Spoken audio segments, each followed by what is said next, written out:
Campbell on the battlefield.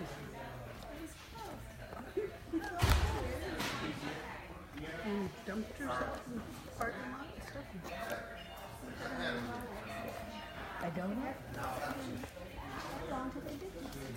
I thought they did do marbles. I remember that. I don't really. Hasn't been that long since we've been in town. No, we were down Kirby's outside there.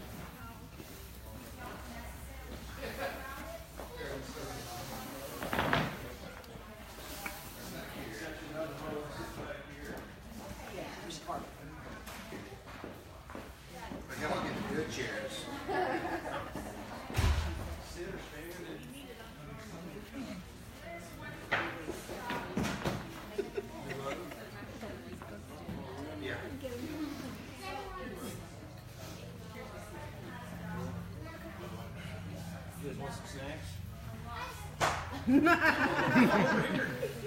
She must be related to him.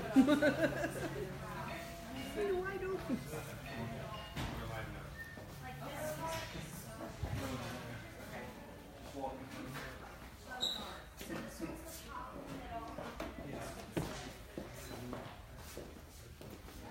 You gotta eat a sandwich before you have a cookie.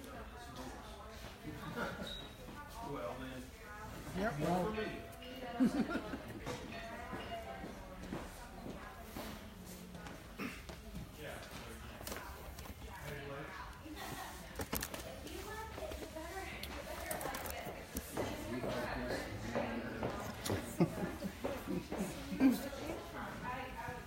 Yeah.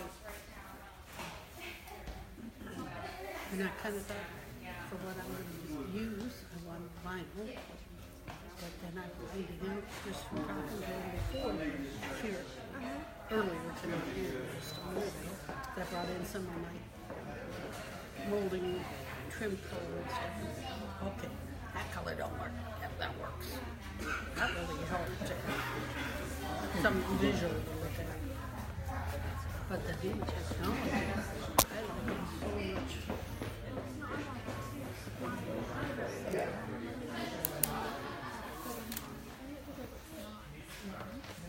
But this newer stuff is so much stronger and so much better constructed. I want to get the protein resistance type of thing where we can trump in from outdoors, like we said, we just have a big patio door come in from the outside with woods all around us. And, you know, I should be vacuuming the carpet and having a track right down the middle of the carpet because no matter what I do, we don't take our shoes off. Like we should.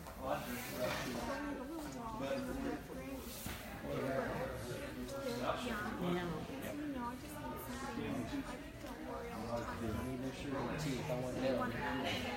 Yeah, you can just damp them off it or Serving himself up. I have a laminate in my kitchen right now. My project was time my dining room, which comes in is right with the patio sliding door all the way through to the kitchen. So it's a big long room. Right now there's carpet in the dining room, laminate in the kitchen. And the laminate, you know, tends to cup up the peel around the edges and do different things.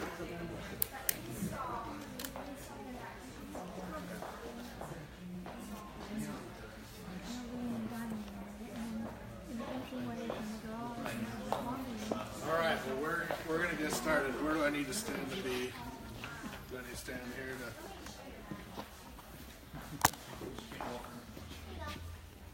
So we're live on Facebook, Facebook Live thing and video and that. So this is Blake. He's our marketing tech guy. So if he's telling me to do stuff through I don't know how this works. So I'm assuming I'm doing the right thing here. So welcome Facebook people. So what we want to accomplish today is any question you might have about this, we want to try to answer it today. So I'm going to give you a little bit of information about the product itself, and then Justin's going to come over here and we've set up a room scene with hopefully every little scenario we might come across, and he's going to explain it, like a doorway and a wall and an air vent and all that stuff, how to cut around all that. We're really DIY friendly here, so if you feel like you want to do it yourselves, we're going to help you through that process. We do installations too, but we don't care either way. If you guys want to do it or you want to hire us to do it, we'll help you out. My name is Rick Mouery. I'll kind of introduce our staff. This is my wife Elizabeth, Brandon, Justin, Blake, Lauren back here, everybody, Gary, Brady, and then Andrea, our showroom managers over here checking some people out. So anytime you come in, not one of these guys are on commission, so if anybody needs help, you can talk to any of us. We're not fighting for your business. We're all a big team here. So, all right. So some of you came to the home show, so some of this is going to be a little bit of a repeat, but we have some information we want to get to you. I'm going to be talking about just two products that we carry: a Southwind product, a Core-Tech product here with the information on that, and then there's just a little brochure on our company, just who we are and just some products we carry, that kind of thing.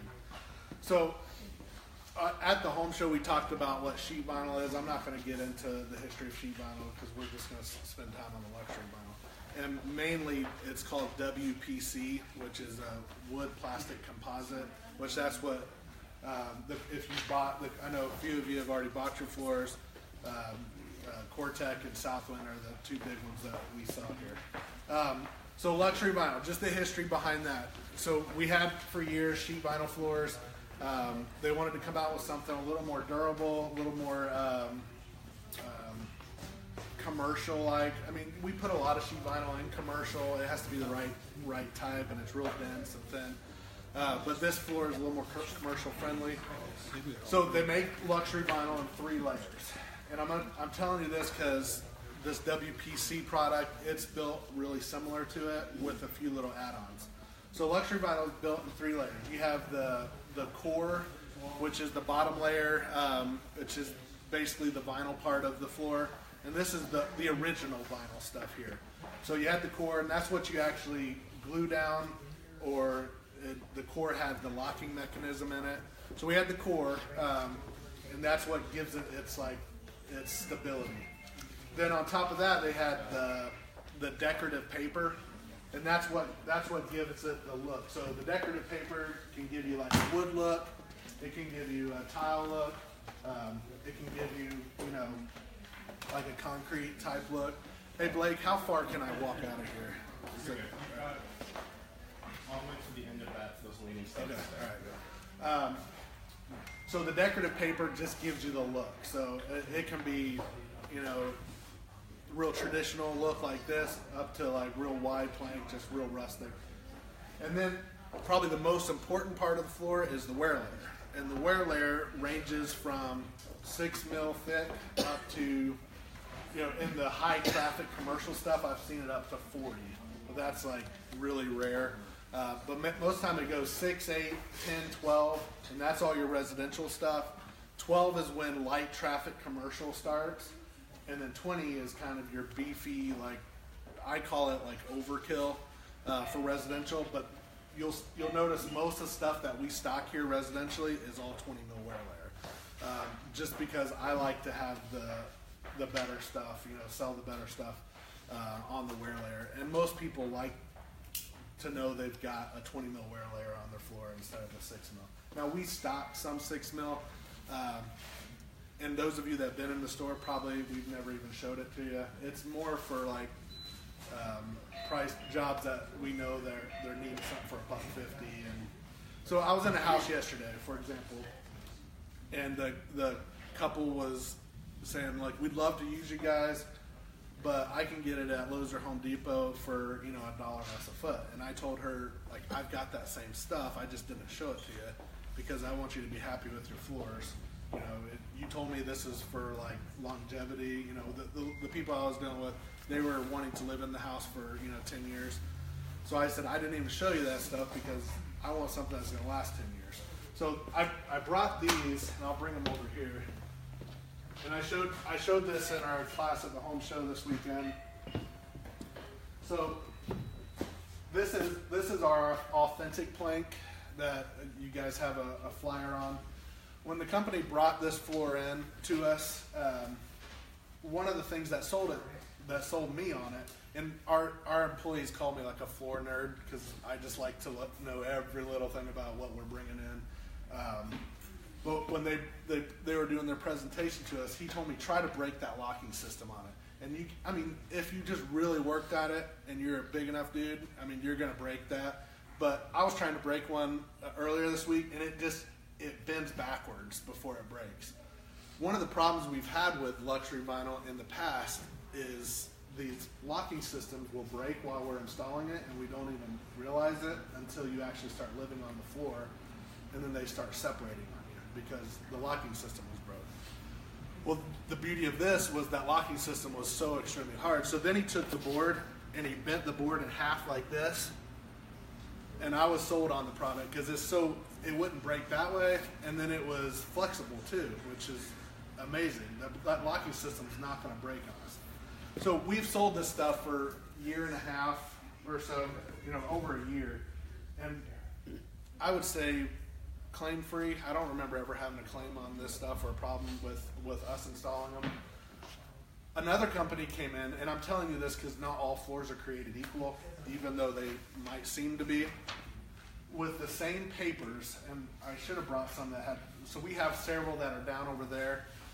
And they're like, we've got those same exact look because they use the same decorative paper. So I was thinking like, both these companies are distributors. They're just buying it from the same plant, and they're both marking it up differently because they're 80 cents cheaper.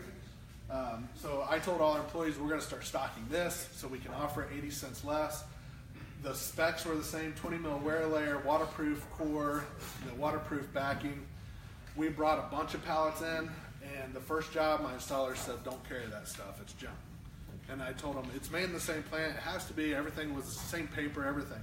Well, they were telling me the locking systems were breaking on them, the boards were chipping, so we went out into the warehouse, grabbed a box, brought it in here, and we were chipping stuff and breaking stuff. So, this stuff you can just like snap off really easily. Supposedly the same stuff, but they're getting it from two different plants. These guys are fluffing it up and cheapening it out. This is the good stuff. So not all floors are created equal. If it's 80 cents cheaper, there's probably 80 cents worth of cheapness there. So that's what I was trying to explain to the lady yesterday. Like, we've got that stuff, but if you're looking for something for longevity, you probably want to stick with a Core-Tech or an authentic plank. And the beauty of a store like us is we test this stuff out. It doesn't just get on the shelf and then a salesperson sell it to you and never know how it performs. If there's a problem with it, we hear about it the minute it's a problem because they're calling our phones, and my employees are telling me like, hey, we've got a problem here. So I can sell the Core-Tech stuff with just knowing it's going to perform and this authentic plank. So going back to the way they're constructed, you have your base layer, you have your wear paper, and then you have your wear layer. And that wear layer is your bodyguard for your floor. When they construct this vinyl plank, and I bring just an old one in here. But when they make this in the factory, they're making it in these big sheets, and they haven't cut it up into planks yet or into tiles yet. So it's in a big sheet, and they put this sheet through like a boiling vat of water. So it hits this water at 280 degrees, and by the time it gets out to the other side, it's room temperature. They dry it out, they hit it back at 280 degrees, they dry it out at room temperature, or they let it float until it hits room temperature. And what that is doing is it's stabilizing the product. So when they do that 4 or 5 times, when it's out of that process, it's just laying as flat as can be there. So now it's flat enough and it's stable enough to send through the cutting machines, and they cut it into planks and they cut it into tiles. So that's kind of how that was made. And then on top of that, probably one of the more important processes is the finish. And we'll talk about how Core-Tech and the Southwind stuff is finished.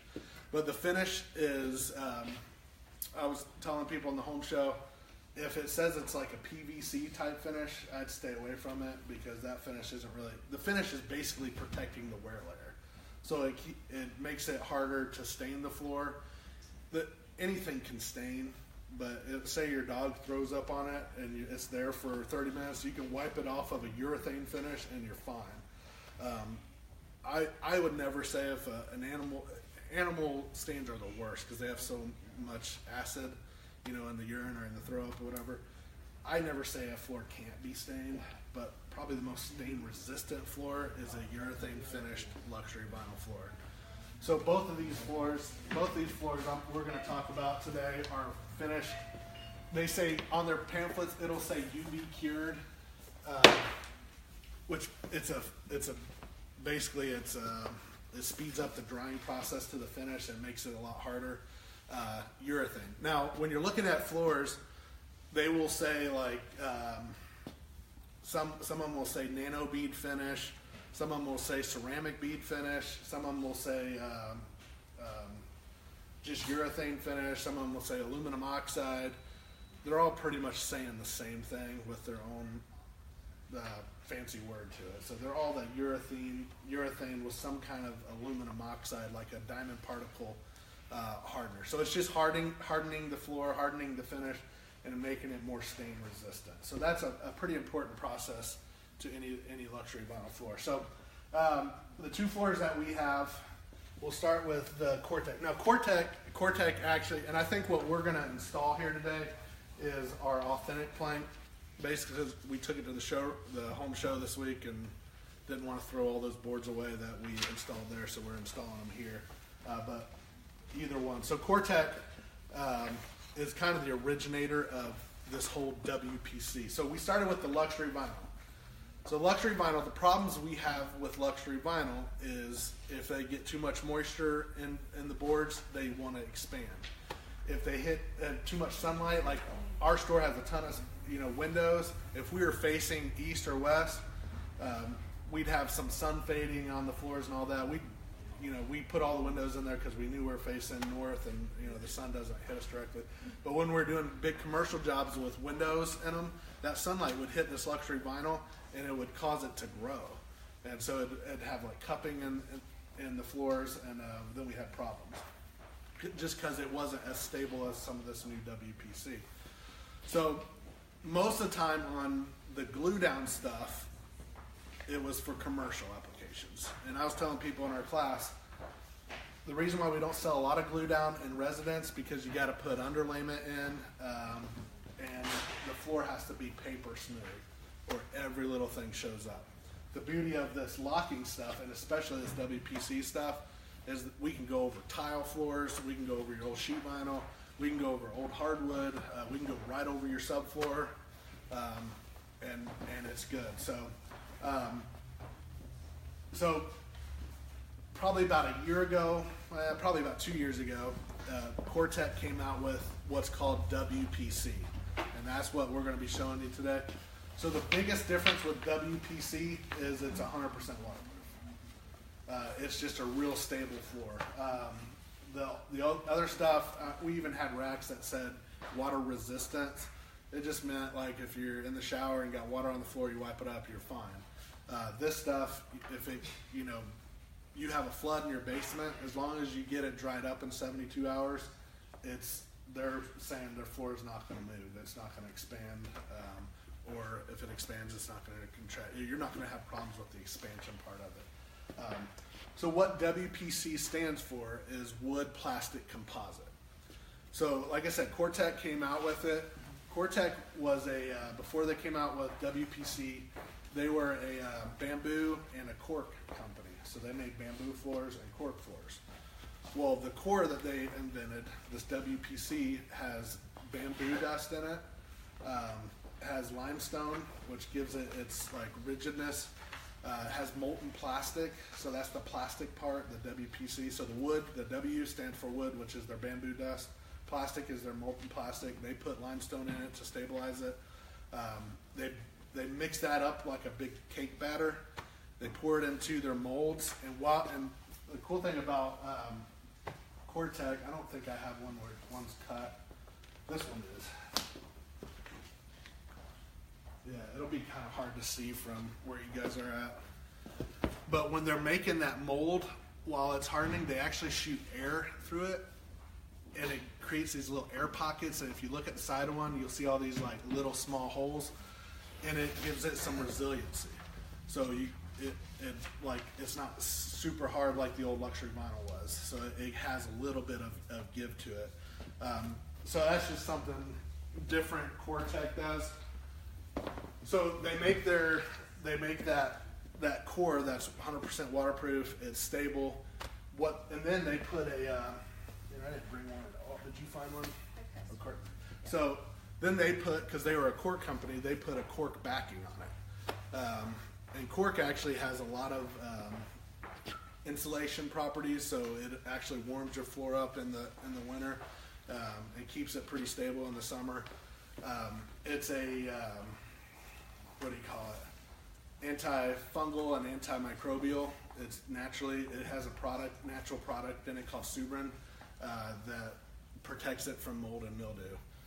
And so cork makes a great backing on any flooring, and a great insulator and a pad on the floor. And the other thing the cork does is it allows you to go over some imperfections on the floor, and it kind of absorbs into that backing.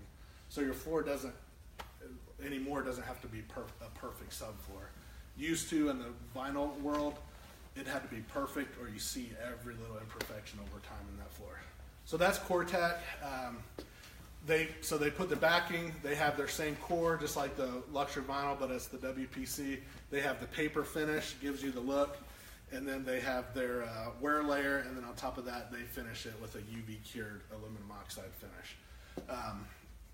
The other thing they do, and the Southwind Products does, is on that board you can actually feel the grain of the board, and you can actually feel like these cuts in the board or these cracks in the board, and you can feel like the knot holes and stuff in the board, and that's called in-registered embossing. So when they make that decorative paper, they make a big stamp that matches that paper exactly. So in that wear layer, as long as it has a 20 mil wear layer, and that wear layer is thick enough to do this, if it's a 6 mil wear layer or an 8 mil, there's not enough thickness to put the stamp in it to do the in-registered embossing. So as long as they have that 20 mil wear layer, they'll put this big stamp on top of that paper or on top of that wear layer that matches it exactly, and you can actually feel everything you can see. So it makes it feel like a real piece of wood on the floor. And that's called in-registered embossing. And Core-Tech does that on their nicer products, and everything that we sell in Authentic Plank does the same thing. So Authentic Plank, and I'll finish with Authentic Plank, and then we'll start the install demo. Authentic Plank it's called like what is IXCE pad or something, but it's like a memory foam. They call it a closed cell memory foam. So water can't, like if I poured water on this, it would just like roll around on the back of it. It's not going to absorb into this because it's a closed cell foam. So it has the antimicrobial properties. They say, if mold grows on this, it's because it's been sitting in it for so long. And if mold does get on this, it'll wipe off because it's not going to absorb into the backing of this product. Then their core is, it's plastic. It's just wood sawdust. I can't think of the word, but it's some kind of like plasticizer. And then it's the same process. They don't have the air shooting into it, but they put a lot more of the plastic in. So when we first found out, those of you that were here, I was saying how we can't break this locking system, and it has like an elastic quality. Well, the sales rep, I was like, what makes it like that? Well, the sales rep was telling us for like the first 6 months that it was a Japanese adhesive that they put in it. And we were just kind of like, not sure about that. But we found a guy that actually knew how it was made in the factory. He said the plastic part they put in, they just put a lot more plastic than wood sawdust. And that's what gives it there. And they do that on purpose, so their locking system. I mean, literally, and you could do this when we're done. If you try to break that, it just bends backwards. There'll be a point where you bend it hard enough it's going to break, but not like what I was showing you where it just like snaps off. So they put a little more the plastic component in to make it flexible. They have the 20 mil wear layer, just like the Cortex stuff does. And they finish with a aluminum oxide UV cured finish also, and they have that in registered embossing.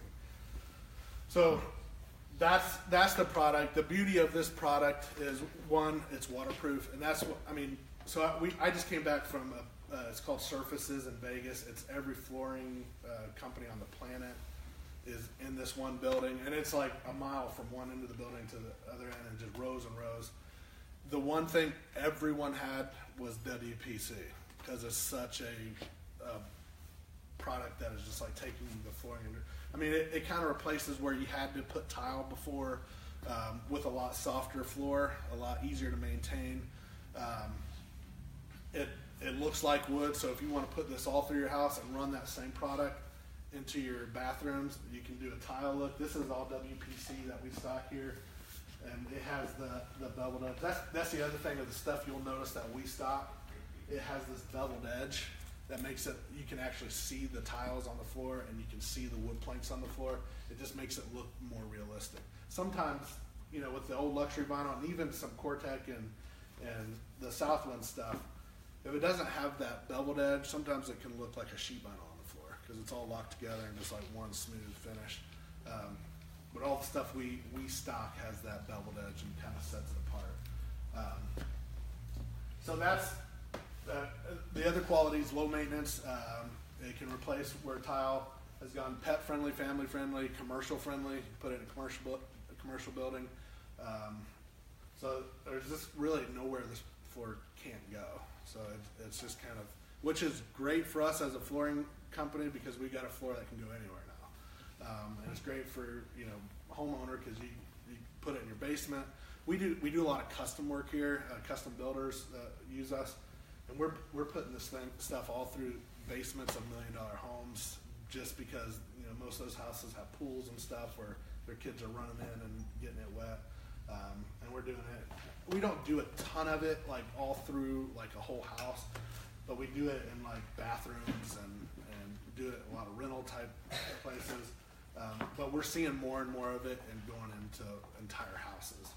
And actually, Cortec just put out a letter they sent out to all of us dealers saying that it's gaining so much popularity that the appraisal industry is appraising it more like a hardwood floor, giving it the value of a hardwood floor now because of all the value that you get with that type of floor. So just kind of a great floor for anywhere in the house. So Justin's actually going to come up here and give us a demo. And while he's doing this, he's going to talk about the scenario. There's going to be some downtime with him like clicking it in. During that time, if you've got questions for me about products, I'm going to answer them at that time. If you've got questions for him while he's installing, just ask either of us during this time. We just kind of want to give you like a mini room scene here. All right, so what you have here is you have a residential room. The tall walls, we're going to call these our exterior walls. The short walls, these are interior, okay? And so what we have to first start with is a checklist of what tools we need. And also, very important, we have to have the instructions that come in the box because this will help you when you run into little snags. Now, as an installer myself, I don't have to look at this, but I highly suggest that you guys do. It will just remind you of everything I'm telling you today. It's pretty thorough. I've read this myself just yesterday, and I was quite impressed, actually, that it was very accurate. So, be encouraged. Okay? I'm going to run through some tools that we have. These here are spacers that go along your wall because you need to keep a gap between your flooring product and your wall, at least 1/4 inch. So you can get these at Lowe's, Home Depot. Everything I'm telling you, every tool I have, you can get at Lowe's, Home Depot, warehouse store. So spacers, first tool. I also have these tools here. This is a pull bar. This brings the product together if I need to use it using a mallet. And then also, this is called a tapping block. You can buy one or you can make one. I made this out of the product I'm installing. So I just use the tongue I needed, and I'll use this because it actually locks into the product. I can use the back side, where a regular tapping block, you can actually damage the tongue. So I don't use those personally. So you can make your own with the product. Also, safety glasses. Safety first, right? Speed square. If you guys have any questions regarding any of these tools, just interrupt me and raise your hand. And all these, so you're not having to write them down. This this thing that we put out with our company, there's a whole how-to with all these tools written in them, so you don't have to like memorize all these tools. Snips if necessary, and then tape measure, pencil, knee pads. This is something that you'll use at the beginning before you start with your floors. It's an oscillating saw. What this is used for is to undercut door jams, and you can also use a door jam saw. This product will run you under $100, Lowe's, Home Depot. I'm going to show you how to do this, only I'm not going to actually do it because I've already done it for this jam. You flip the product upside down, and you take the blade of the saw, and you sit it on top of it, and then you cut the door jam, like so. Make sense? Any questions on that? Okay. Very simple. This saw here is what I call a circular handsaw. Again, under $100. You could also, instead of this product, you could use a miter saw, also referred to as a chop saw. Goes down. This is going to be a lot cheaper than that, so that's why I'm showing you this one. Also, a jigsaw. This product here. You can also use a table saw instead. Again, I chose this one because it's a lot cheaper, under $100. A drill, just with a drill bit. And then, last but not least, a cup of coffee. Specifically Mouery's. Talk to Blake afterwards, he'll get you hooked up. So it's pretty good. This here is Brandon. He's going to assist me as I install the floor so that we don't take all afternoon to illustrate this. So Brandon, if you wouldn't mind pulling this back and then bringing the floor in. I've got a question for you. Yes, sir. I've seen some use a straight edge cut that looks like a little table saw that's got a razor on it. Yeah. Can you also cut that way and then pop Yes, you it? could. What's And- that? What's it called? What's that? That specific tool is used to cut vinyl. They also have them for ceramic tile. The specific name of that, Gary, do you know the name of that tool? They're just laminate cutters. Laminate cutters. There you go. That's real official. Laminate cutter. They're pretty expensive tools. Yeah, I wouldn't suggest those necessarily unless that's what you... Some have them there for vinyl. I wouldn't necessarily suggest those. I personally use them, and they can be a bear, but technically you can cut this product with a box knife. And all of you are familiar with a box knife. You can score it using a straight edge of some kind. The reason I didn't choose this personally is because it takes longer. So instead of using a box knife, my alternative is a circular handsaw. So you can simply set this up on some sawhorses, get yourself a line, and then cut it. And you can get this product $60. So it's very reasonable. It's just a lot faster. And you'll use it for, if you're handy, you'll use it for a lot of other things as well. Special blade for it, or just regular like I have right now? Yeah, you could use any blade. The finer the blade, the better generally for not splintering the product, but there's going to be more expensive.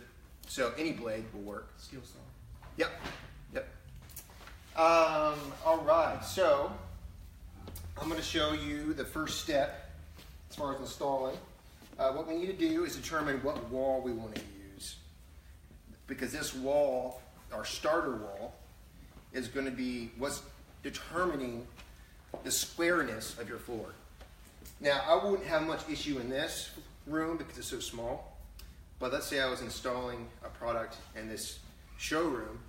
If I started my first row and it was slightly not square, by the time I end up on the other side of the room, you're going to see that visibly with the eye. So people are going to walk and be like, that's a little off. Because the starter row wasn't completely square. So with that said, exterior walls, as a general rule, are the most square walls in a home. So that's why we start on an exterior wall. Now, if you don't have an exterior wall to start off on, then just measure a lot and try to figure out, okay, what's exactly square. With that said, the first step is I'm going to take a tape measure and determine where my plank's going to fall. If I start with a full plank against my starter wall, again, these are my exterior walls, these tall walls. If I start on my exterior wall, what size board am I end up with on this side? The reason I'm doing that is for looks, primarily. So if I start with a full board here, and I end up over here, and I realize I'm going to have to cut me a sliver that's only an inch in width, it's going to kind of look funky. So I'll basically balance it out. So if that is the scenario, then I'll cut this board in half, so I end up with a 6-inch board over here and a 6-inch board over here. Make sense? With that said, this room's very square, and I did the matches perfectly, so I can start with this full-size board.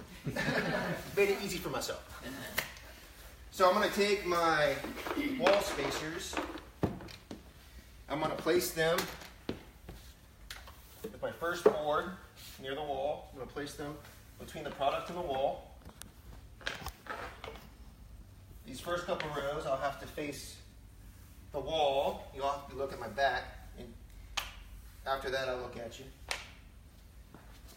So I'm going to just, nice and tight. That's my first board. It's ready to go. Second board, do the same thing. Thank you. This is where I'm going to install my first board. And I'm going to install it the edge first, like here, like so, at an angle, and hold pressure against the product and lower the product. That actually locked it in. So if I try to pull the product apart with it flat like this, it's not going to come apart. Only way to pull it apart, I have to lift it at an angle again, it comes apart. It's a locking system with the tongues, just as Rick was referring to. Because I have a joint here, I'm going to go ahead and put me more these spacers near that joint. One over here as well. Any questions thus far? Pretty simple. With that said, you need to start. So if you're looking in your room, you're like, I'm going to start an exterior wall. So my exterior wall, I'm going to start on the left-hand side. And I'm going to put my small, so the products that we're using, as you saw earlier, you have a small tongue and a large tongue. The small tongue is going against the wall. The large tongue facing outward. I'm going to start on my left-hand side. Reason being is because I always want to use that large tongue. It's the same thing here. I got a small tongue, a large tongue. So I want small, this wall, small, that wall. Make sense? Okay? Now, from here, Brandon, if you mind handing me a couple more.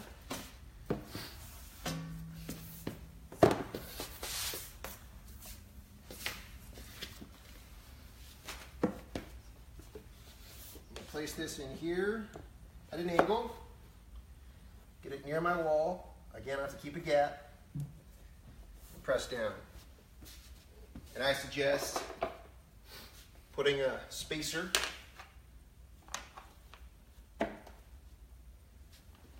this is where it gets a little bit more tricky. Again, on the end, get close as you can to the width here as I'm installing it. This is locked in. Now I have to get this locked into this. For my own sake, I'm going to have to turn around and you can see my back. You have to lift both boards together and place it on top of that tongue. And just put pressure. And then once you can see with your eye that it looks like it's pretty locked in, you can drop it. As a general rule, you can get it about 90% locked in by hand every time. Sometimes 100%. But that's where the tapping block comes in, when you can see, okay, there's a slight gap there. That's when I use my tapping block. Obviously, self-explanatory, but the small tongue and the big tongue join together. So that's what I've got here. A short tongue at an angle, and I'm just going to tap it. I got my tapping blocks in place, so my floor can't go anywhere. We're set. It's all locked in. Row 3. Any questions? Yeah, what about the length? Let's say we're going about 30 foot that way. Sure, absolutely. So, obviously, you can see I already have these pre-cut. So I did all the legwork before you guys got here. Here's a general rule. So whatever you cut off here, using your circular handsaw, you can then use the other piece on this side. Are you saying how do you lock in a long row? Yeah, that's what I meant. I should. Oh, okay. Yeah, how do you put? Yeah. So you don't have to lift the entire row necessarily. Okay. I would say you have to at least lift 2 pieces minimum. So for example, let's say I had these 2 locked in. I was taking another. I was gonna put it here. I have to lift this one that I'm installing and the one I'm installing or connecting it to. That makes sense? I don't necessarily have to lift this one. It's already together. So if I was all the way down there, same principle applies. It can be a little bit more challenging if you're trying to, like a lot of laminate products, you do have to lift the entire row at one time. Especially 30 years ago. We've gotten a lot smarter, so we don't have to do that anymore. But does that answer your question? Kind of. Kind of? You can do it in sections, though. You can just lift partially and still get it together. I think these we can work backward from Justin, I think. Where we can lay this one first and go ahead and have it installed. And I think this will drop lock into this one and just tap it from that way, right? Correct. So Hey, you can work one board at a time. Yeah, you could. So if you were locked in like that, Yep. you should be able to lock this one So instead of doing the ends, he's doing the width. like that, and then get that That's tapping my block and tap it into place. So that's, Okay. that's your question? Yes. Yeah, so this is where the pull bar comes in. All right. And now I'm against the wall here. Now if I didn't have a wall, I could simply use Your my tapping tapping block. So you can do one board at a time and not have to All right. working the other way. Now I would highly suggest, don't, if you get a big run, don't put these in like that and not get the end, because you might end up 4 boards, 5 boards, and then try to hit them all at the same time. They're not going to go, because these are pretty tough locking systems. So do one board at a time regardless. If you're installing it the way I did it originally, or how Rick just installed it, one board at a time is preferred. Otherwise, you're going to need a lot of coffee. So, can I interject something? Yes. there? Once in a while, you'll get a situation where you've locked one board in, and it's because you moved some other boards, you've actually unlocked it, another Correct. board. So the tapping block is really important to make sure that it's locked in, because if it's not locked in, down the road it will come apart. So if your floor is not perfectly level, that can cause it to just where it hits on a certain place on the floor, it's not level, so it's not allowing it to go down into that locking joint. So those things you have to keep going back and looking, is everything tapped in? Because you're down the road and you're not, much harder to fix. That is exactly right. And Gary, he's been installing for 100 years now. Is it close? Not this product, but since 1975. So he has much experience with installing floors. With that said, a scenario where, let's say, I'll demonstrate that. I get this locked in, and then I'm going over here, and I want to do my next piece, and I start pulling on this piece to get it in. Well, remember, when I pull it up, it unlocks it, right? So if I am messing with it over here, it might unlock this end. So you got to be aware of that as you're installing it. Otherwise, you'll end up unlocking it, not realizing it, moving on, and end up finding you need to fix it. So that is very important. If you don't have a good eye, if you can't tell that it's not together, general rule, tap it. Just tap every one of them. That way you can be sure they're together. Yes, sir. If you're laying a floor this size here and you're about at this point halfway through and you're messing with it, you really shouldn't be unlocking anything Correct. 6 feet back. Correct. You're Just the talking about where row. you're at. Just the row you're working on. If something's out of square, and you can, and you're hitting it, you're tapping another one, and if something's catching it on the other end, it can actually unlock something further down. So all these things are really important. You have to be square, because if you're out of square, then you might think you're great, but you could be tapping 10 feet into the row, and it can cause a problem there because it's putting such a bind on the product. It's a floating system, so it's all one integral unit. And you start getting that floor in a bind, it'll lift and do all sorts of things. So the squareness is really important. And then yes, usually you can't, but yeah, Because there are your those instances. room's not going to be square. You've already said that, which is true. You're not going to perfectly square. But my room. starting line's square. Okay. Because Yeah. everything right The room's now, not square. everything is building off of this starting row. So let's say a couple of these pop out. If this pops out and I start hitting on this, it's not going to be square anymore because now I've got a spacer down here. I don't have a spacer over here. That's going to make it unsquare. So again, that's where all that measuring comes in at the beginning. As a general rule, if you start on an exterior wall, if you feel uncomfortable, you can call us here at the store and be like, hey, I bought a product from you guys. I'm going to install it myself. I just really don't feel comfortable about that starter row. Can you guys just give me some tips? Absolutely. Happy to help. Get that starter row started, and then you can work from there.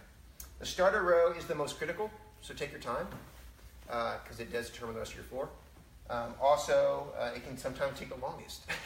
The first 2 or 3 rows may be the most frustrating because you don't have a lot of floor down.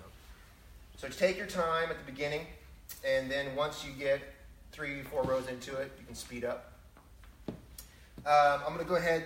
Now, one of the reasons I chose to lock in the ends first before doing the length is because sometimes, because I have so much joint locked in here, it can kind of be a bear to try to get that little guy together because it doesn't want to move.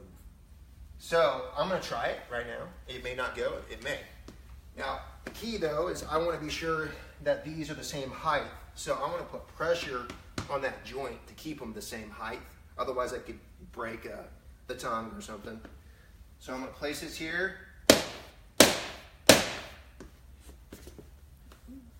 Almost there. Okay, it's in. I had to fight that one a little bit more than I did have to fight it this way. Makes sense? That's the only reason I chose to do that. Either way will work. With that said, Brandon, you should give me a couple more. Do you not have to put spacers on this wall over here to keep them from moving? Here's why you don't see any spacers over there, because I'm only knocking 2 directions. Knocking against this wall, which was my starter row, and I'm knocking against this wall because that's where I started. This wall, I'm never actually knocking the product that direction. But like stepping on it or moving on it, it's not going to shift it? It's not with me installing it.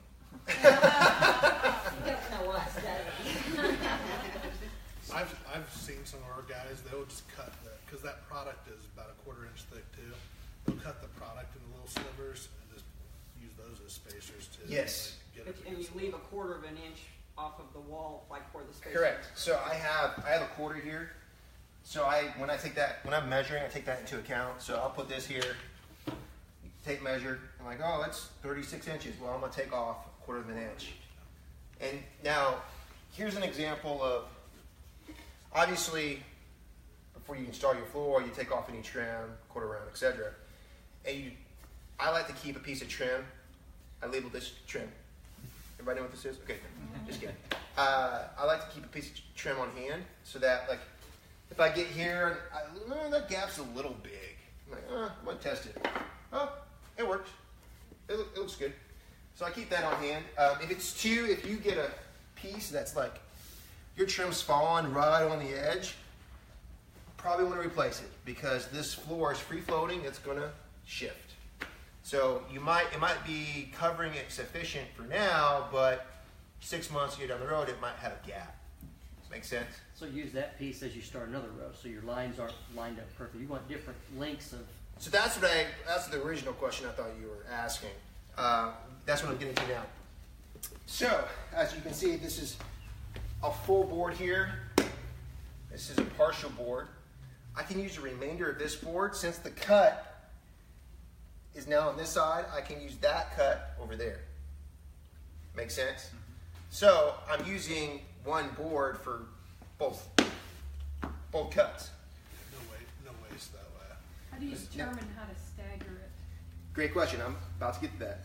So as a general rule, all of these lines, all these joints need to be a minimum of 12 inches apart from one another. And that's for a couple reasons, both for stability but also for looks. If you can go further, it's encouraged to go further. I would say minimum of 12, and there's some crazy scenarios where you have tiny short boards and you're like, I can only get 6. Just don't do that very often. Manufacturers are going to tell you like a minimum of 9 or a minimum of 8 or a minimum of whatever. So I just made a general rule for myself. I'm like, my minimum of 12. That way that I'm always far enough. And that also provides a good look. I've had people install their own product and they call me up and like, hey, can you come out here and look at this? This doesn't look right. All of the joints were together. Not quite. I know why it's not looking right. So they had to pull the entire thing up and start over. So be sure you stagger it. Now with that said, let's say I do cut this. This is a full board. I cut it. Use this end over here. If I use this end over here, as a general rule, it's going to automatically stagger if I start with full board here. Now, however, that's not always the case because eventually that sliver over there is going to get so small I can't use it over here any longer. So if you can't use that piece, just get a large board and cut it whatever size you want it to be. And you can always use the other end on the other side. Okay? With this floor, I did that. Even though it's such a small room, I didn't like how the joints were going to look. So I was like, I'm not going to use that piece. I'll throw it aside, and maybe I can use it later. But I'm going to give me a full-size board. I'm going to cut it at. I evaluated my joint. I'm like, I want to put a joint up in here. Because, again, you don't want all your joints to look symmetric. You want it to be random. So if all my joints, even though they're 12 inches apart, are all the same going up your wall, that's going to look unnatural. So you want to keep that in consideration as you're going. Also, this is really important. Along with that, you need to be sure you're pulling products from multiple boxes. Otherwise, you'll end up with similar pattern repeats together. It's going to also look unnatural. So if you have 4 boxes open at one time, pull a board from that one, pull a board from that one, randomly. That way, as you're pulling, you got random boards going together. Now, with that said, some of those boxes may be completely the same, the pattern. We've seen that. Rick was just opening one the other day that a rep just brought him. It's like, these are all the same exact board. Yeah, that's not good. What he's talking about, the print of this, so there's only so many, so it's the paper that they're printing on. And they have a pattern repeat. So every 6 feet, that pattern repeats again on the paper, and just every 6 feet, and then they cut them into boards. So the box we opened, there's 8 boards in that box, and so there's 8 boards in that box, and there was like 3 that had this knot hole in the same exact place, and the paper, and that pattern. There was only 3 patterns in that box, but we know that floor actually has like 9 different patterns to it. But that box only had 3 in there, and I've seen them where they've only had 2 in there. And if you put all those in one row, then it's like you can start seeing a repeat. Yep. So this is real wood. You're never going to see a repeat because it's real wood. you want to make this look as realistic as you can. So you just got to, and the further you go, once you start installing, you'll see all the boards will start looking familiar, you know, because that's the board that has one 1.5 foot up.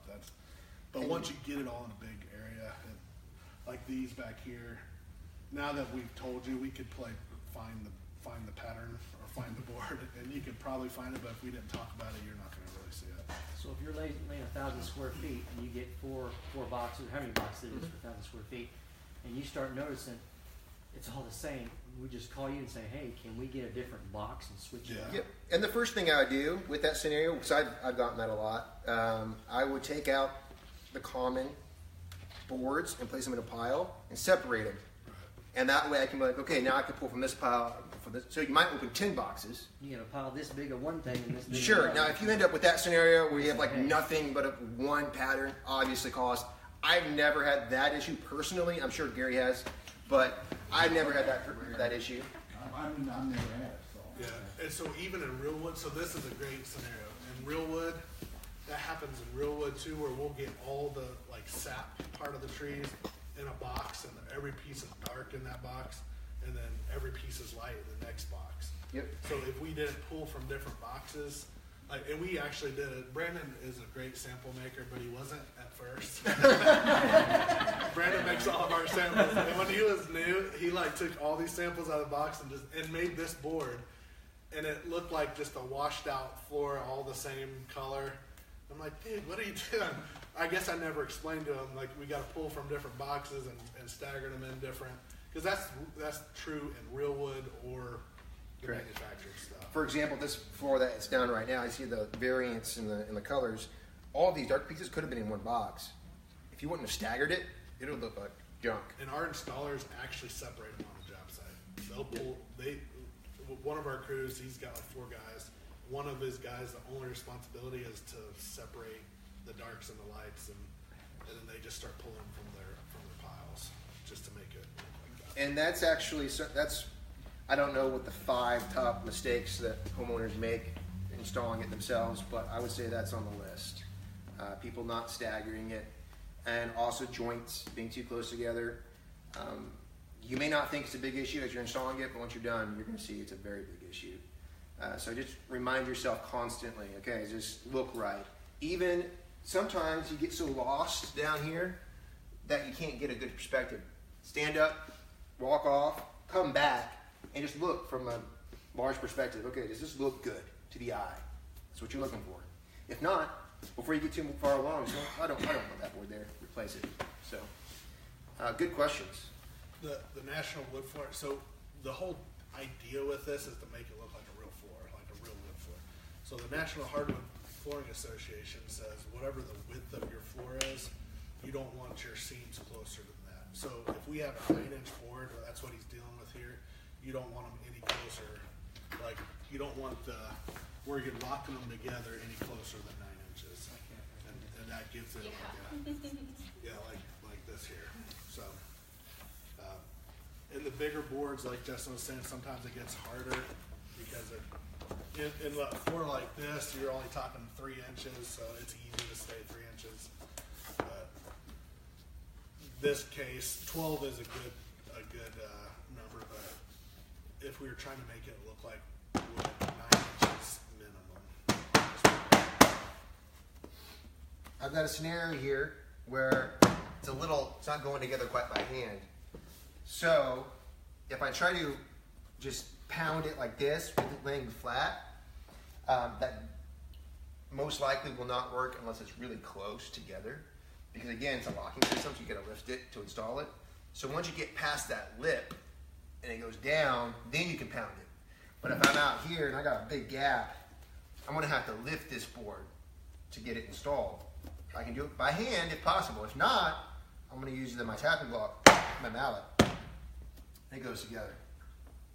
And sometimes, as a general rule, for me, the previous board that I installed, I just quickly run along it like this.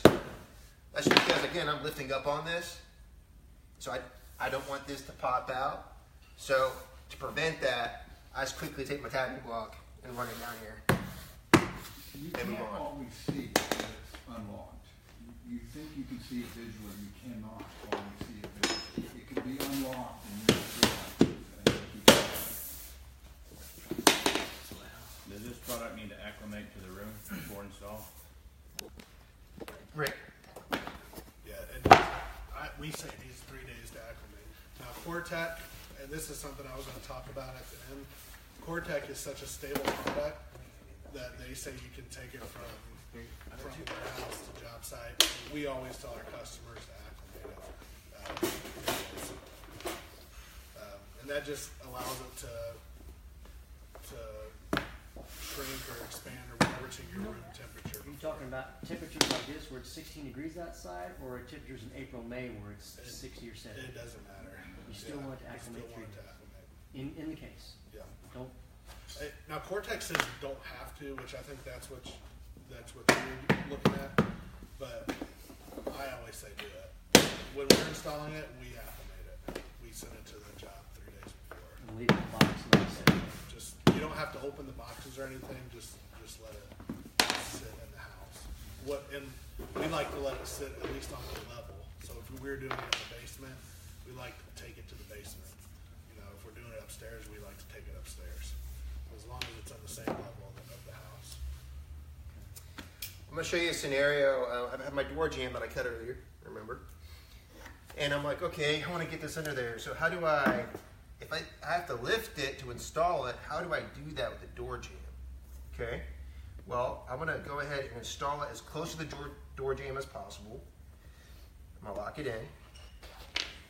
And then I'm going to take my tapping block and I'm going to lightly tap it underneath that door jamb.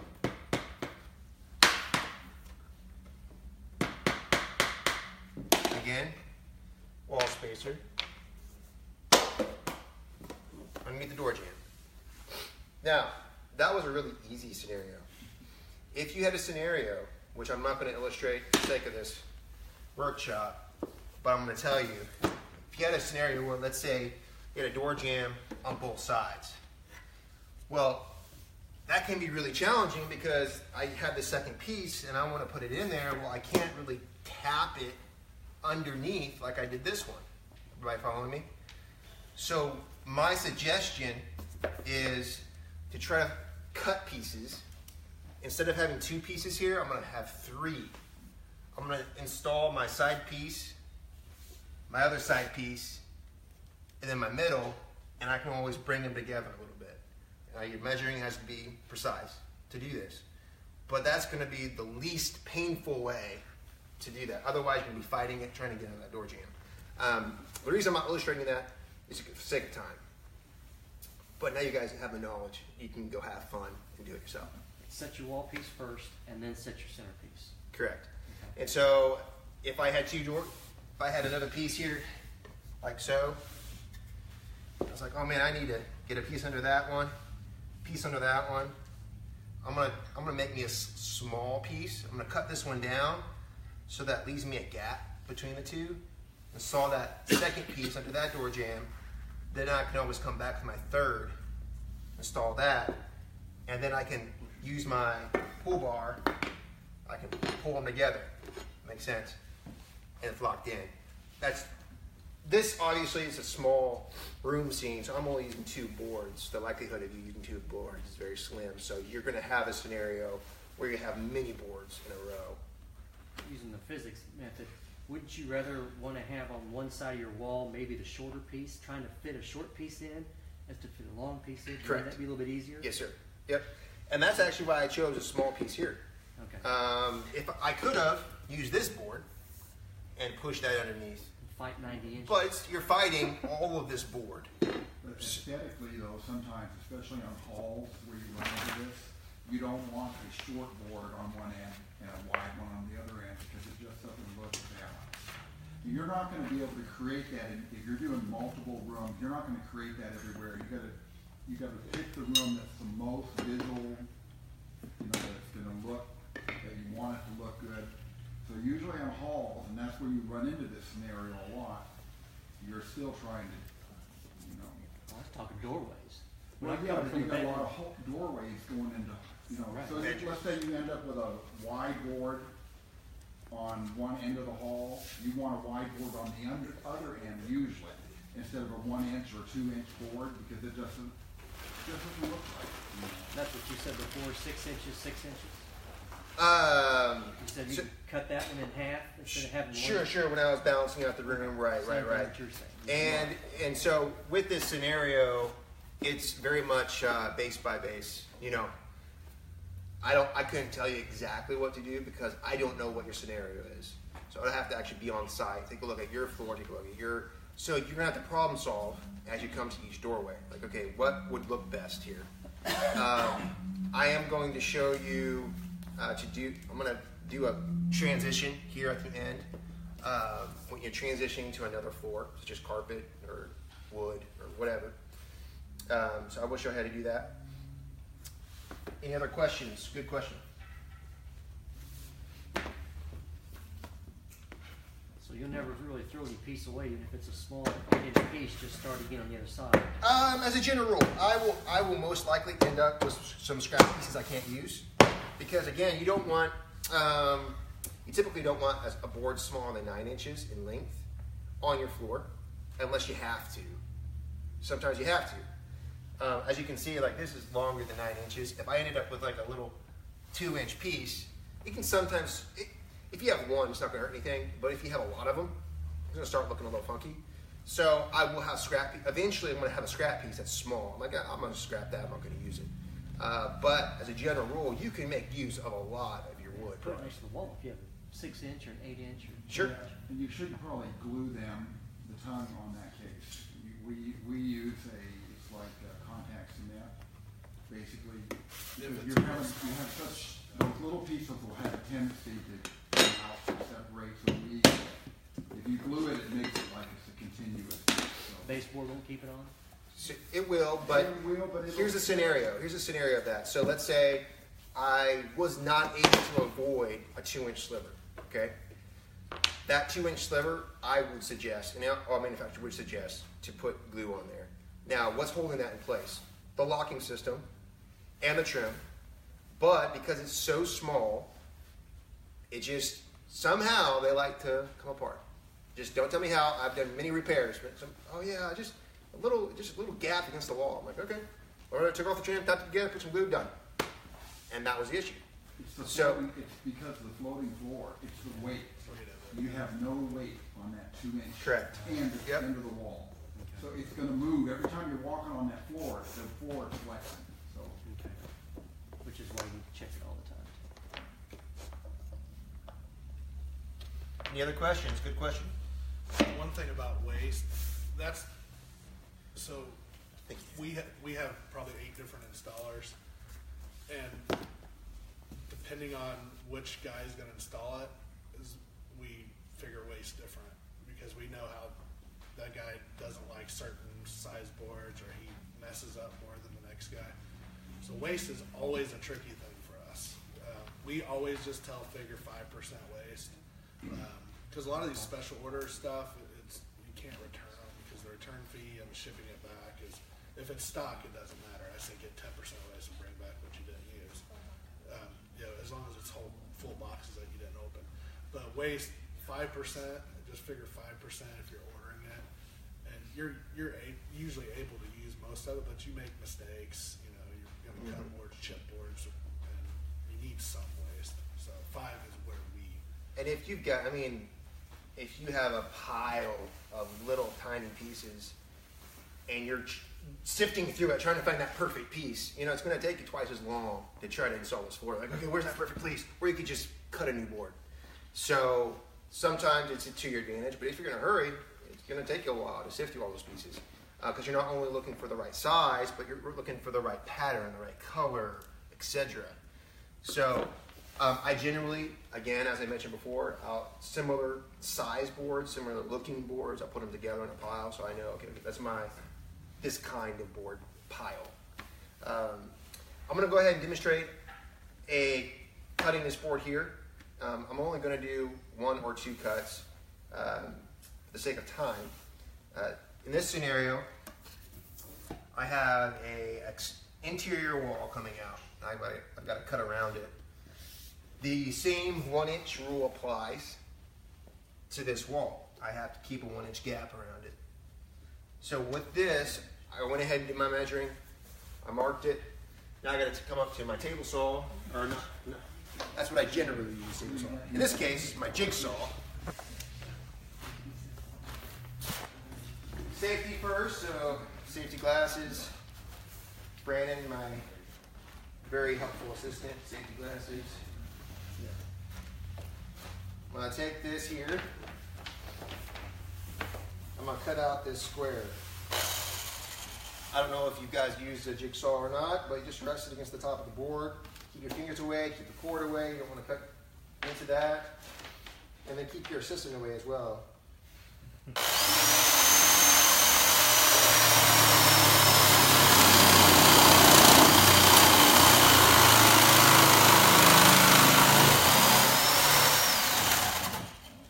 So I'm going to go ahead, I'm going to do 2 of these straight down. Now the tricky part a lot of people run into is, well, how do I get this third one? I'm going to show you how to do that here in a moment.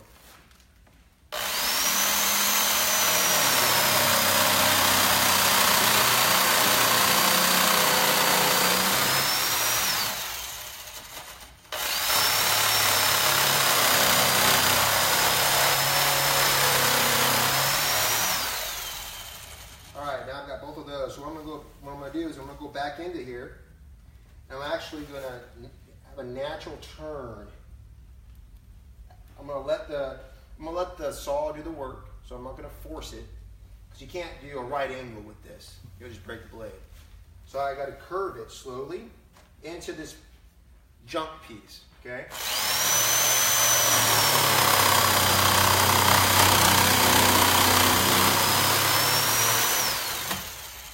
At this point, I cut out my piece there. Now I have a large opening that I can come in here this way and simply cut off the remainder of my board.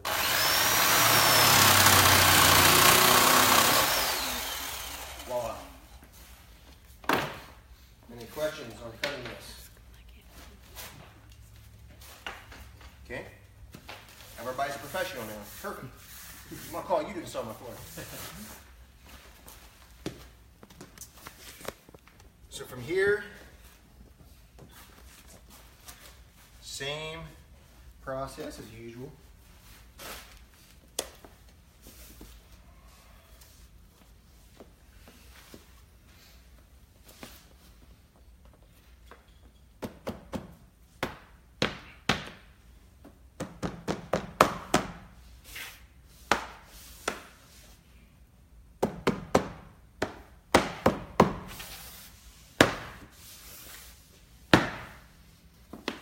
Little elevation is all you need. That's right. Okay. So she's solid. Once in a while, because these little platforms always make it look simpler.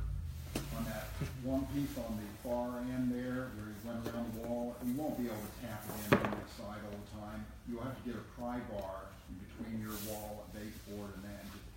Just pry it a little bit, and you'll hear it. Usually you'll hear it click together. Correct. Yeah.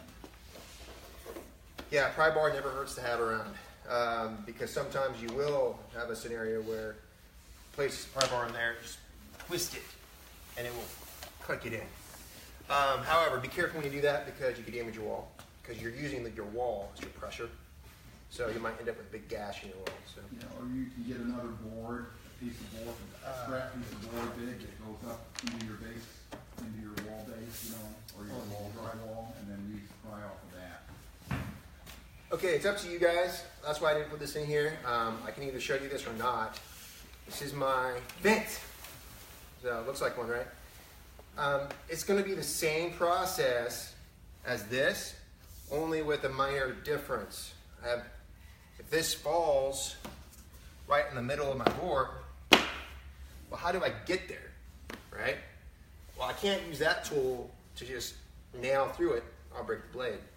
That's where, you hand me that, Joe. Yeah, So where your drill comes in,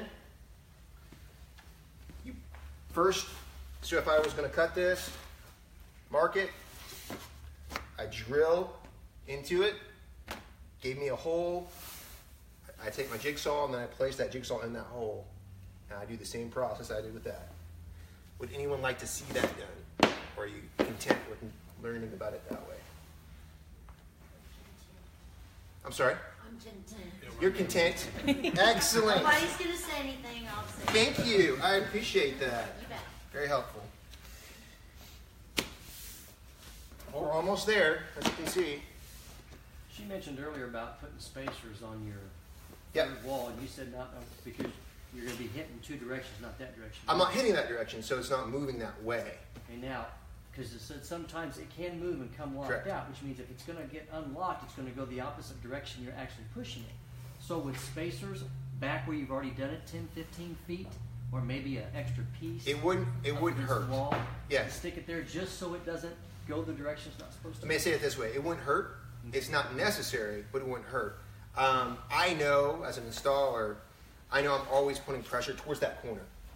So I'm constantly, if it's going that way, I'm hitting it back that way every time I install a board. Every time you put tapping and put board in, so it's almost. It's pointless. Walking around on it and moving No, over here. it's not walking gonna over move here, that It's not going to much. move. Okay. No, it's Now, not gonna move that again, much. I'm hitting this, so this floor will move with me on it, so I don't have to worry about my weight. I'm just hitting, and it's going right there. So you're It tapping keeps on two, going you're that. not going to tap away and get off of it. There's never a point where I'm going to tap it that direction No, I or mean, that you direction. sit on this side and tap that way. Correct. Yeah. So I'm installing it on top of the floor. You can do that, or you can install it off the floor. Either way, don't Yeah, matter. because trying to move your weight even a quarter inch, that's a lot harder than getting off of it and then tap that way. Sure. See what I'm saying? Absolutely. I personally, and this is completely your preference, I personally prefer to install on top of the floor. Just a lot of reasons, but it's easier for me that way. I know installers should do it off the floor, so it's up to you. That's good.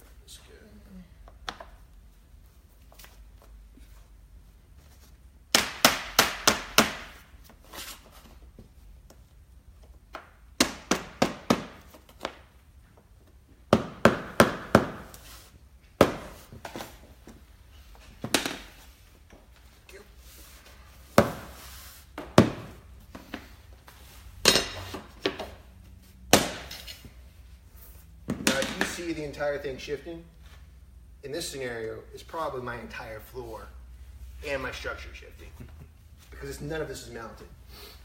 So, with that said, the only direction when I'm hitting this, I'm hitting it like this, boom, I got spacers there. I'm hitting it like this, I got spacers there, so I'm good.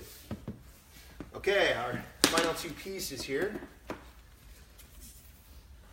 Perfect, thank you.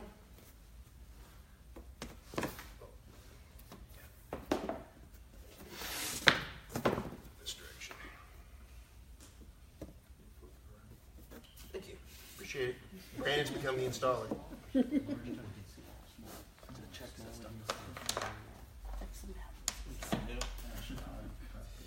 This is where a table saw comes really handy. So, because this isn't the width, the full width of the board, so I had to cut the edge here. So this is where a table saw that I mentioned earlier comes in handy. However, you can also do that with a jigsaw. The reason I'm suggesting these tools is because they're very affordable. Table saw, could easily run you $200, $300, $400. So if you wanted to do this a lot, then I would highly encourage you to invest in a table saw. If you're just doing it once, you'll be okay with a jigsaw. You just need to get plenty of blades. With that said, you rip it down, you get the measurement again. You're going to need that 1/4 of an inch gap.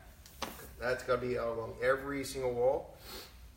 Now this gets a little tricky. Obviously with this little miniature wall, it doesn't seem like an issue, but in real life, this should be a full-size wall, and I'm really close to this, so I can't really tap with that tapping block. So again, this is where I pull on pull bar, and if I can by hand, I'll do it by hand. Lower it. You can double check with this. Good to go. Second piece.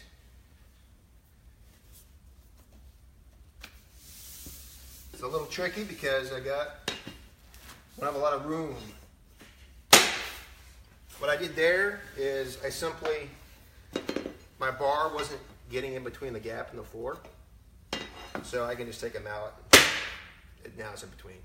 It's pushing those tongues together. That's what it did.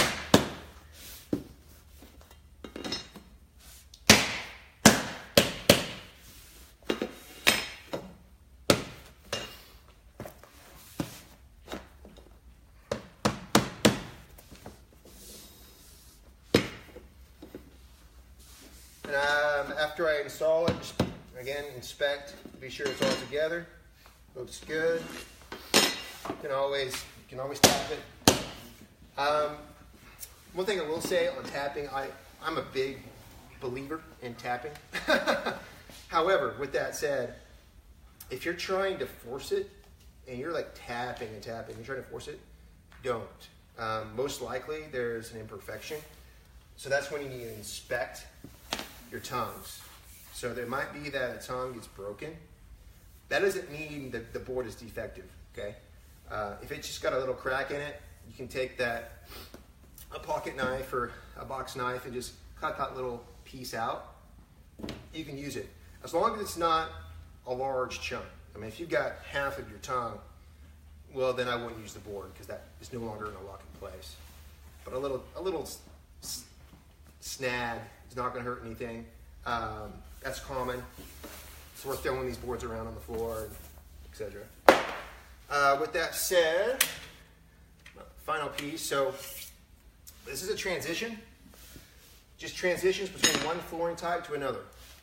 I could have any type of really flooring on the other side. And I'm going to install first a track. These are what the snips are for. You can cut them with snips. Or some of them have these breaking points. You can just break it by hand. So those are really nice. In this case, this one does have a breaking point. So I make it to size. And then this product, after I drill this down into your subfloor. You can use nails also. Screws or nails. I suggest screws. And leave yourself a gap between the product and the track, because this track is acting as a wall, remember? So it needs a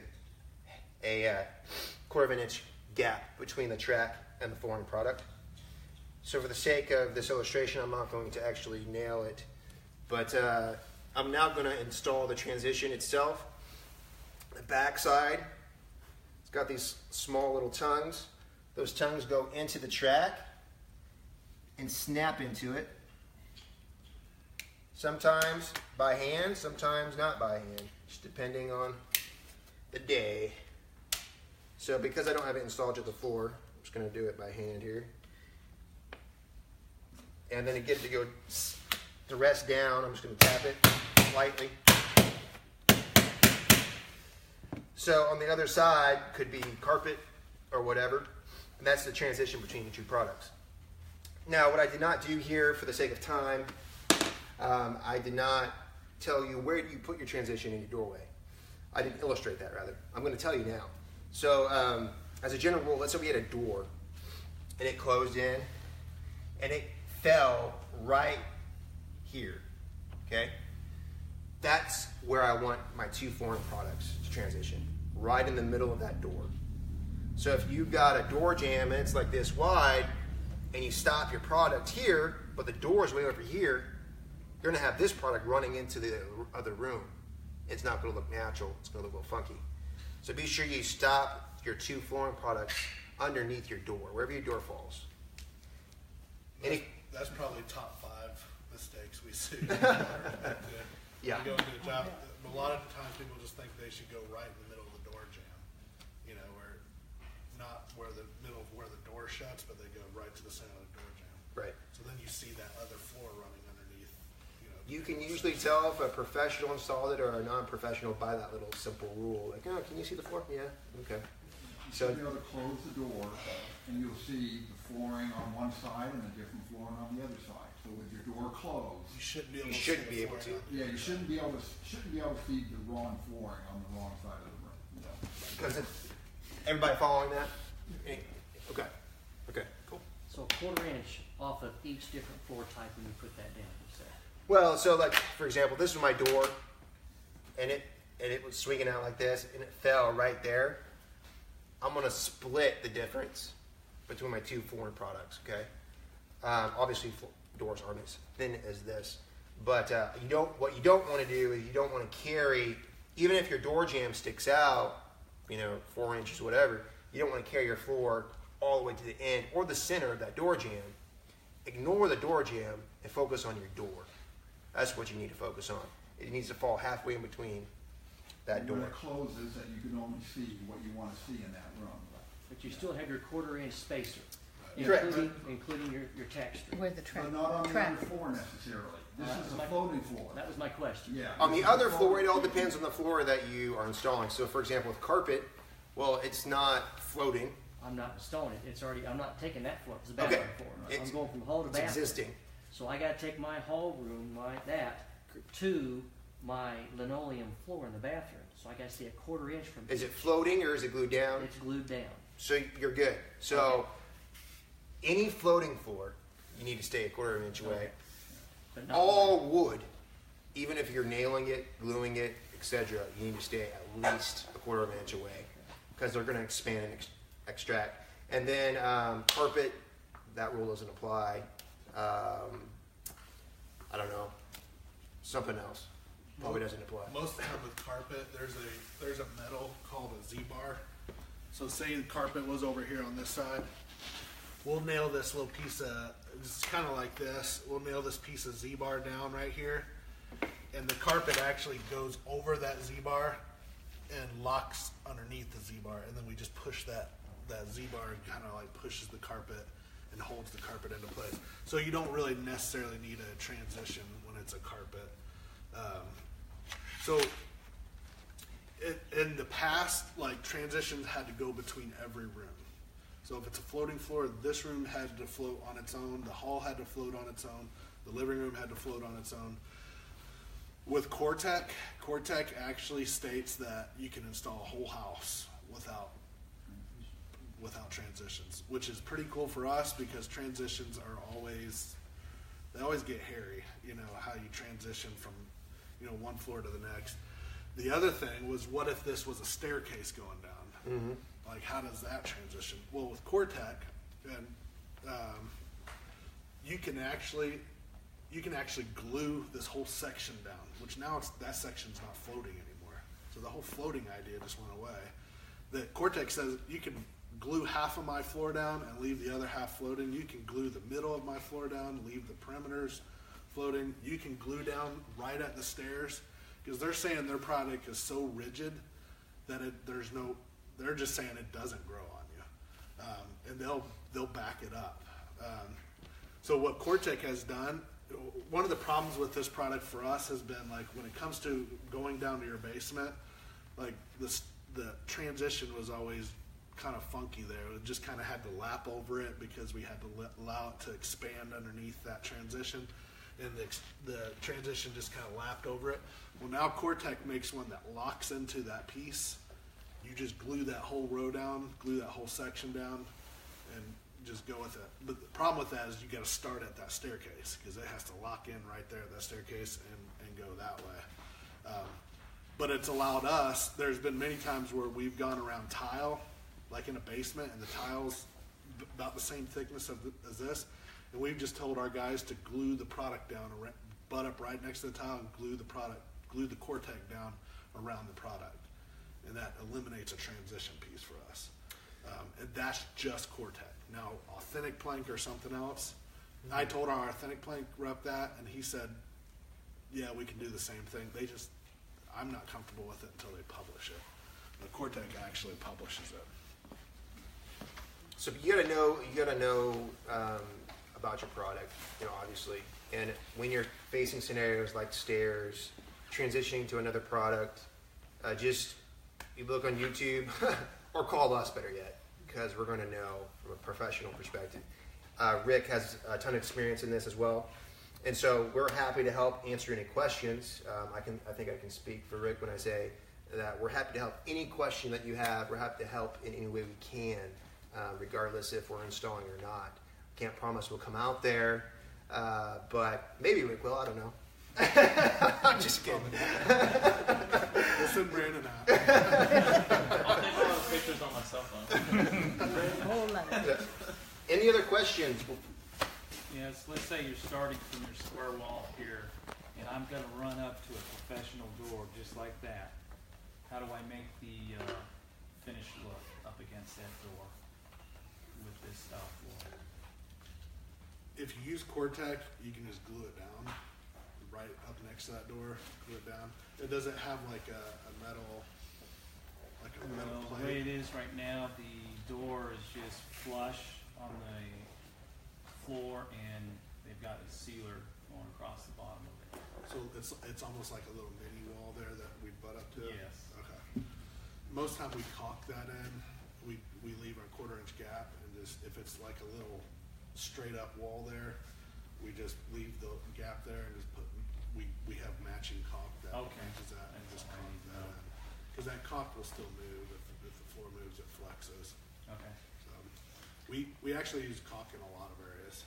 One of the probably the worst places to install this is around like a stone fireplace where the stone's like this, and so our guys actually, I mean, that's where the jigsaw comes in handy. I mean, they're scribing that in as best they can, and then you use the caulk that matches it to kind of hide the gap there.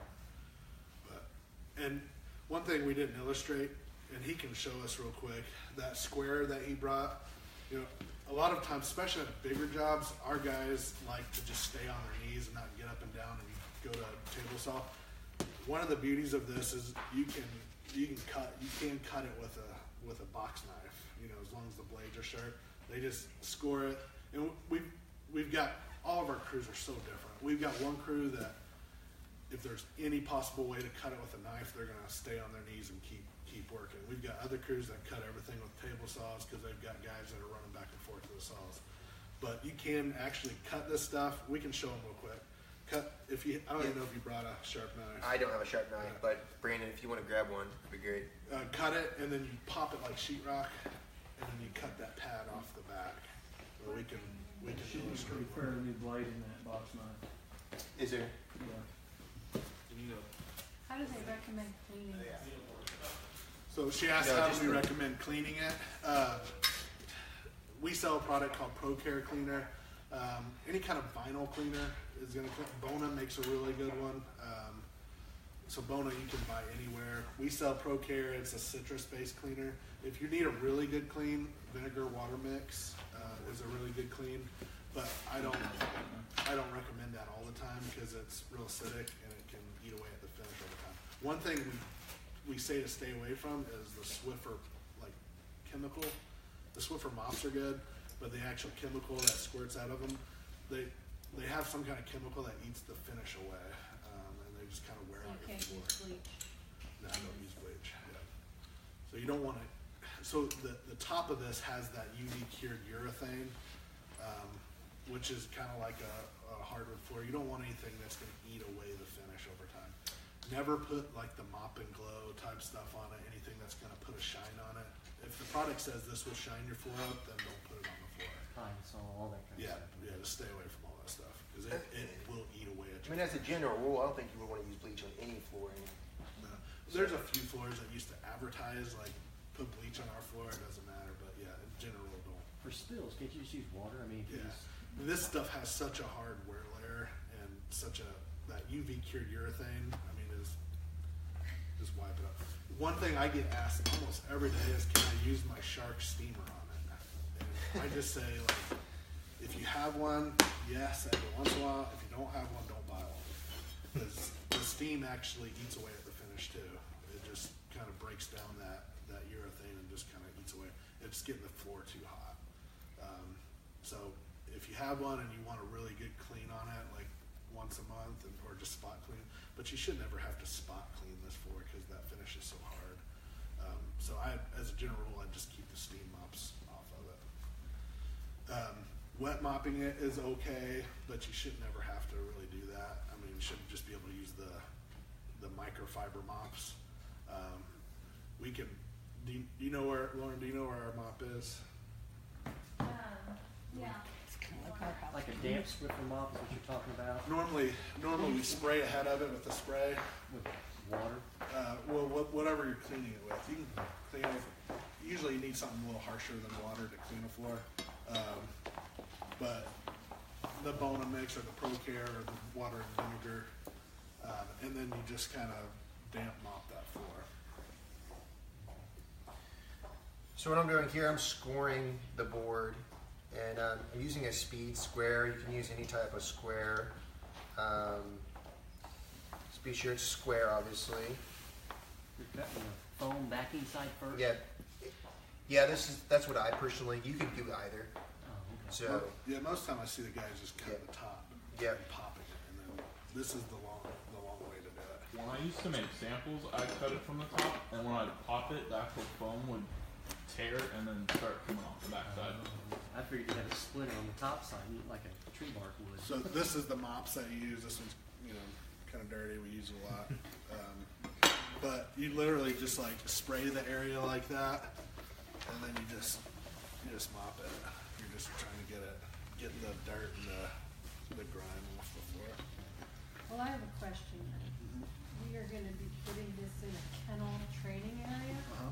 Is it gonna be a lot of puppy accidents? Is this even gonna work for this type of thing? Cause I mean, it gets stinky if I don't use bleach. There's some like what do they call it? For hospitals and stuff, there's some sheet vinyls that are made. What do they call those floors? Homogeneous floors that would be perfect. They're expensive, but they'd be perfect for that because you can use bleach on those. I would say, as long as you're expecting to replace it more often than a normal, situation, I almost would think sheet vinyl would be better in that application. What do you think? The 13-foot roll wide. That's what Lauren was showing me. Yeah, because there's no seams in it. You just kind of, but that's finished the same way this is finished. With that urethane finish, so it can eat off just as easy as this would eat off. And just make sure whatever you get is the fiberglass floor. Like, don't get a felt back floor, because if that ever gets water or something under it, it'll start curling and shrinking.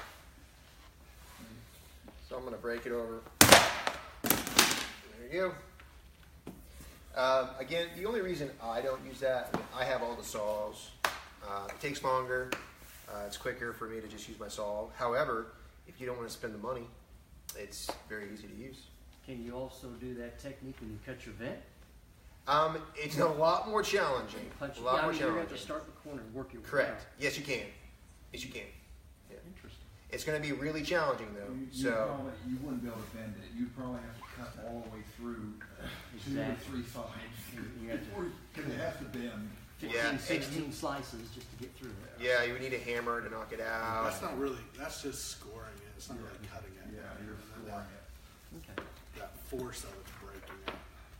And if you don't have a steady hand, a lot of times I don't encourage people to cut using these type of knives because you can easily cut yourself. But a box knife, is a little bit safer because it only has a blade on one side.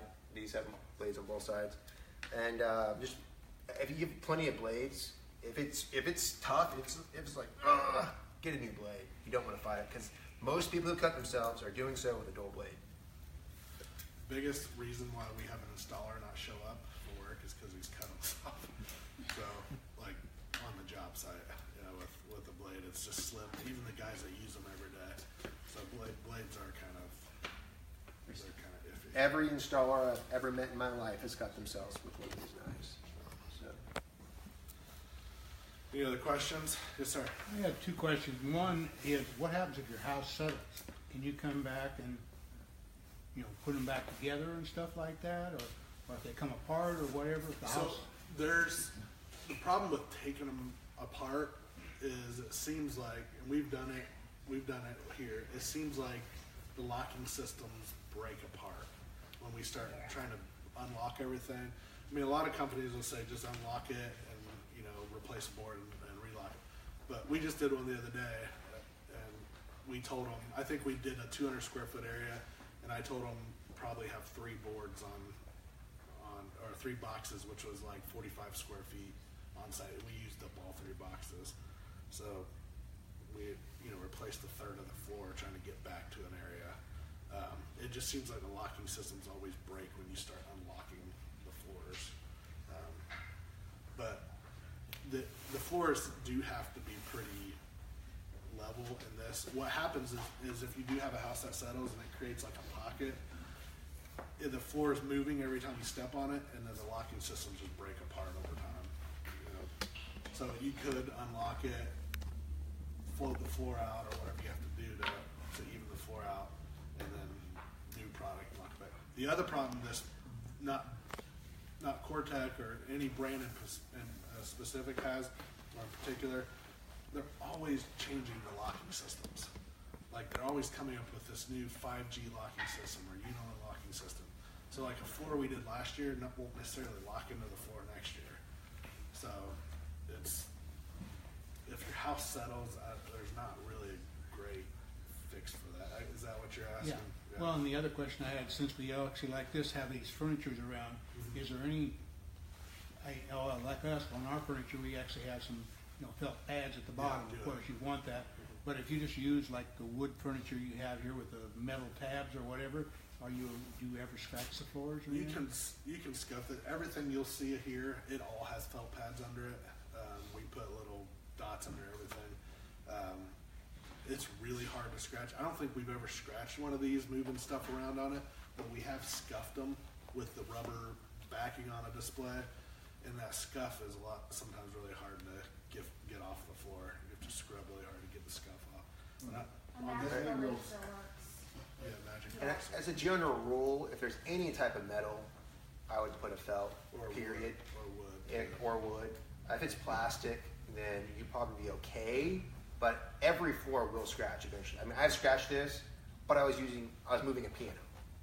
And the person who was helping me, it accidentally fell off the little cardboard underneath it, and you never know, there might be a little pebble on the floor, a rock or something, and enough weight, enough pressure, and it can scratch, even though it's extremely difficult. So, What were you gonna say, Gary? Yeah, the same thing.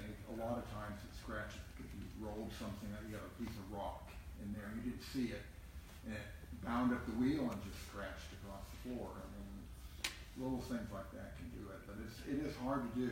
Indentations, maybe of some furniture, or no? Very difficult to indent this product. So these have a rating. It's called a PSI rating. Like the products that we're showing you, it's like 900. So like in a square inch, you have to have like 900 pounds hitting that. They can't. So my biggest thing that can indent it in a house is a refrigerator. So what I tell people to do, because a lot of refrigerators have those little wheels that you can roll, is to put a little 1/4 inch plywood down before you pull your refrigerator out. You put a piece of this, if you have extra pieces, Yeah, you like can put a piece of that we talked and about, a roll it on bunch of top of 2-inch that. pieces. Just to be safe. I don't know if it would actually indent it. It would indent hardwood every time. Face down or face up? either way. Either way. I'd say face down so it wouldn't slide. But yeah, the refrigerator's the biggest problem that could indent a floor like this. When we Grand get, piano, I mean, yeah. just kidding. Yeah. When we get into like commercial stuff, that's the difference between a commercial product and this. The PSI rating goes up, to like 2,000. But I mean, our old store, we had some in the entry, and these guys would take a pallet jack and drag it across the floor when I wasn't there. But come back, I'm like, how'd you get that in here? You don't want to know. These are the most abused floors in the world, probably. Yeah. So It will have the drop test because No matter what flooring I have, he's gonna drop the drill, the saw, and everything else from a 6-foot height off the ladder. Make a dent. It can scratch and dent, but it's going to be the hardest floor to scratch and dent. What would dent this would break a tile. So He did that. yeah. So you might have a little dent in this, but if you have tile on the floor in that room, it would then you're replacing the tile. And even tile, I mean, you drop a metal hammer on ceramic tile, you're gonna crack the tile. You're not gonna do anything to this. So it all depends. Yeah. But probably the coolest thing that to me in the WPC world is how Cortec has come out and said our product is so stable. Now we can glue areas down. Because the biggest problem with any floating floor is like transitioning up to something. Like if you have cabinets in the room, like most of the time you just have to put cord around those cabinets, fireplaces, staircases. You know, those are, and you know that's one thing that we kind of pride ourselves in when we're going out to measure a house. We catch all that. We try to catch all that stuff before we send our guys out, and then there's problems. But when I'm going through a house, like my first thought is like, what are we butting up to here? Like, you know, what problems can we have? But if you're doing it yourselves, you'll learn those problems pretty quick while you're installing them. And we didn't address, you know, preparing your subfloor on purpose because it's a case by case basis. You know, we can't address every issue that you may have. There's just so many of them. I would suggest, you know, going to a website, a flooring website, and if they have videos, searching, you know, how to do floor prep or YouTube or whatever, or again, calling us. We can walk you through it. But it just all depends on what kind of subfloor you have and the variations and etc. But the key is you want it as smooth as possible and eliminating, you know, nails, staples, you know, anything that could obstruct the product in any way. Yeah. The one thing this doesn't do is go over uneven floors, like wavy floors. It will go over any subfloor that's not perfectly smooth, but unevenness, where it dips down, it creates a loose pocket there, and it's going to break eventually. So when we get into those areas, if you have a scenario where your floor is just a big wave, and we can show you pictures of a beautiful job we did in it, we use sheet vinyl, because the sheet vinyl will contour to that, and that's the only floor that really can get carpet. You know. But anything locking the floor, I think the rule of thumb, or I think within 10 feet, the floor has to be within a 16th of an inch level. If it gets, you put a board across it, and at the end of the board it's a ½ inch off the ground there, then this floor is going to be a problem. So be sure your board's level, obviously. Yeah, that's true. Or just buy a level. So minor blemishes in the wood, or if you maybe missed a small staple or something, this foam will absorb it. So you won't get Sure. What about your corking? Because you got Same corking thing. on this. Same thing. Anybody else? So back here, so these are two that we stock, the tiles. Back here, everything you see on the floor up to that cabinet, that's all stuff that we stock in Cortec and Authentic Plank. And then this back rack up against the wall, close to that big tall cabinet, that's all Cortec stuff. So there's 100 different colors and styles on that. So feel free to look around, come look around at this. The one thing on his, and just because of the sake of time, this thing doesn't have the 1/4-inch gap on this side. You can't see it from there. But if he was at a house, you know, he would take his time to make that gap there.